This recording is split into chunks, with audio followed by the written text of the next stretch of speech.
Okay, we go. Yeah, so then I got back into house dance again, and not only house dance, locking, popping, like in these last days, I try to pick up popping again, you know. I try to pick up popping again, and so basically, because I'm getting older, and I know that I started when I was young. I was on the age of 9 years old. I started with popping and b-boying and 80s hip hop. So I kind of was there in hip hop really early at a young age. And now I'm 36. I'm almost heading 40, and now I'm thinking like, okay, now it's time to really, how do you say? To study the styles to the bottom of it, you know, because I've always been dancing those styles, and now I'm like, now I want to really know what it is and where it's from, and etc. etc. I knew kind of the roots of house, but I was never sure because I learned it from those guys from New Jersey and from the Bronx, but they never told me like where it was from. They only said it was house. And then I got to meet Shannon in 2003. And then me and Shannon became very good friends. I invited him a few times to Amsterdam to teach workshops here, and it was nice interaction because Shannon, he could tell me what house was about right now and how it all went in New York, and I could tell him how it was back in the late '80s in Holland and how I picked it up from those guys from New York. So Shannon and me, it was really nice because we're on the same line when we're talking about house dance, about certain styles, about how to move your body in house. It was nice because Shannon was quite blown away of the knowledge I had from way back, you know. And of course I was blown away of what he had to tell me about how house developed during the years, during the 90s and now, you know. So that's me, you know, that's Eszteca right now. So this is what I'm made of, and this is what I've been doing like almost all my life. So I've just been dancing, and hip hop is my life, house is my life. There's nothing else. If someone comes to me and wants to put me in a different world, I smack that person straight ahead, no problem. Like, you know, for me, I couldn't live without these cultures because I'm not an average person who goes to work every day, have a day job behind a computer. No, I'm not like this.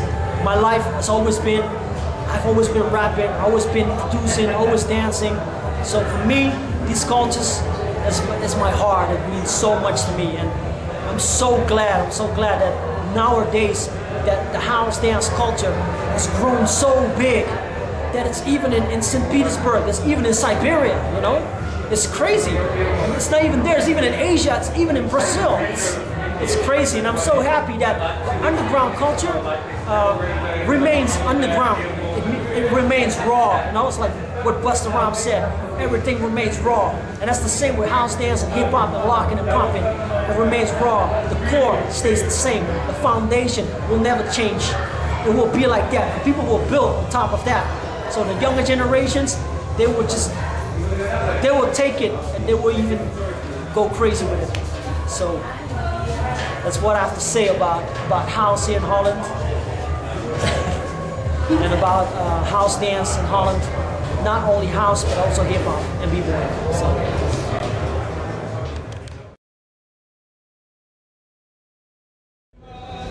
I was always dancing though, and like in the beginning '80s, like what I said before, I started off with popping and b-boying, and then it became like '80s hip hop, and then it became New Jack Swing.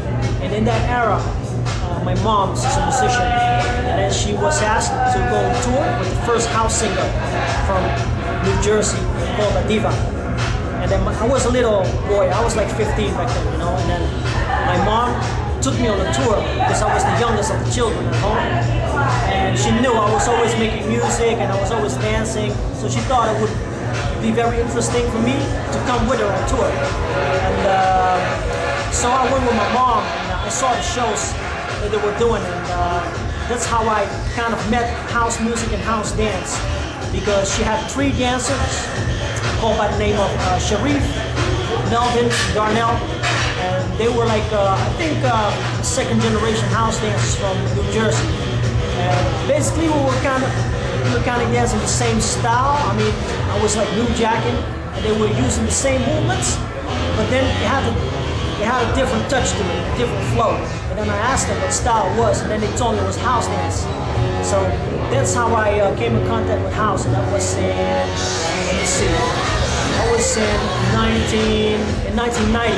That's a long time ago. It's almost 20 years ago. And ever since, I've been house dancing, so real old school house. So that's my relation to house music and to house dance. And since that era, I was not only dancing, I was also producing music, and I was also making house music.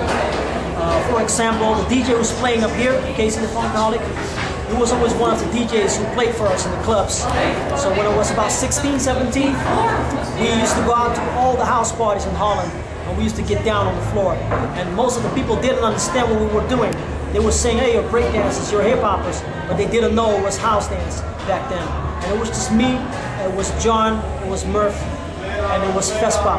And two of us, they don't even dance anymore. I don't know, they do some other stuff now. So it's just basically me and John, who are like the first generation house dance in Holland. So yeah, house music is part of me, it's part of my life. It's not only the dance, it's also the culture, it's the music as well. And if you're into producing and into DJing, you know, for house music, then it's that whole complete package, then you just live it. So that's my relation that I have with house. Russian dancers, I've been there, I've been judging in Russia 3 weeks ago, already a month ago. I was in St. Petersburg, and I knew that the Russians are hard workers, because one of my best friends is a Russian guy from Kazakhstan. And when I started breaking again in the late 90s, he learned me all of that new stuff. So I knew about Russians like crazy people, you know. When they go for something, they really go for something. But what I have to say is like, just keep on doing what you're doing, because I don't think you guys miss anything. I mean, you have all the founders of house, like Khalif, Shannon, Brian Green, Rabah, me, old school, some other cats who come to Russia, who teach, not only teach, but it's sharing, you know? So I think you guys are really on a good roll. I mean, even for me, if I go to Russia and the people ask me to teach, I don't feel like a teacher. I feel like I'm gonna give something of myself, and I'm gonna take something from you guys, you know? It's always an interaction, you share it. Otherwise you cannot grow, you know? It's vice versa. You have to build it together. House dancing, like for example, house dancing is like a peace thing, it's a soul thing. It's a feel-good thing, and house is a feeling. And that's what you have to share together, you know? It's like what I said. My house is your house, and your house is our house, you know what I'm saying? So that's basically the thing. So I think you guys in Russia, you don't miss anything. As long as you keep coming to the events, as long as you keep on traveling, as long as we keep on coming together, I think you're on a good road, because I've been there, I've seen you guys dance, I've even seen you and you. You're crazy. You're off the hook. Really. I have much respect for you guys, for everyone who's willing to sacrifice for the culture, you know? Thank you.